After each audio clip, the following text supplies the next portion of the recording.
The date was March 25, 2018. The Sly Cooper modding community is in its infancy.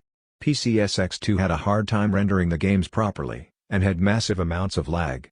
The no motion blur and no interlacing patches wouldn't exist for over a year. No developer prototypes had been discovered. Pointers were far from being commonly used in mods. Conditionals were only understood by a select few. Finding a double jump address in every map was a major feat. The current interest was finding unused jobs in the Sly 2E3 demo. Most modding documentation was to be kept private. It was a very different time. Something people like doing, and continue to do to this day, is try searching for random values in memory and changing them, just to see what would happen. This is what I happened to be doing that day.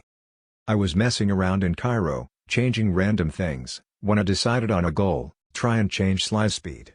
Character movement speed had been changed plenty of times before, but as a part of random corruptions caused by modifying other unknown things. I wanted to modify Sly's speed and nothing else, it working every time I booted up the game. I tried walking slowly, searching for a value, switched to walking at normal speed, searching for an increased value, then switching to running and searching for an increased value again. Many attempts later, I made a discovery.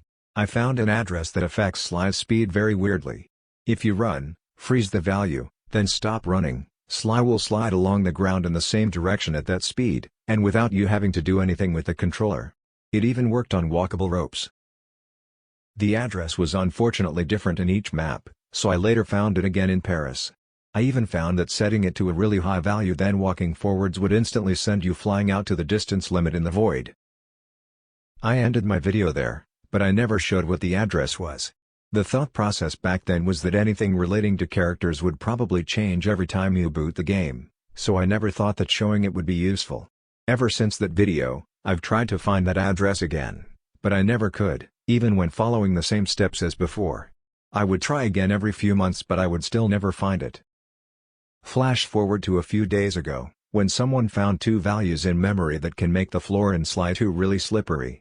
This made me think of my sliding address that I still hadn't found, so I decided to try finding it again. Miraculously, I found it. With modern knowledge of the game, such as entities and pointers, other modders were quickly able to find the offset for this so I could activate it in any level. While it's still unknown exactly what it is, every entity in the game has it, but it can only be modified for Sly, Bentley, and Murray. Additionally, there's 3 others like it, and I had found the first. The second one makes you slide sideways to where you're facing, but the other 2 don't seem to do anything. With updated knowledge of pointers and conditionals, I created a mod that lets you freely activate and deactivate a fast-forward slide. I feel like this is a fitting conclusion to this years-old discovery, even if we don't yet know what it's used for. Turtle explosion spell.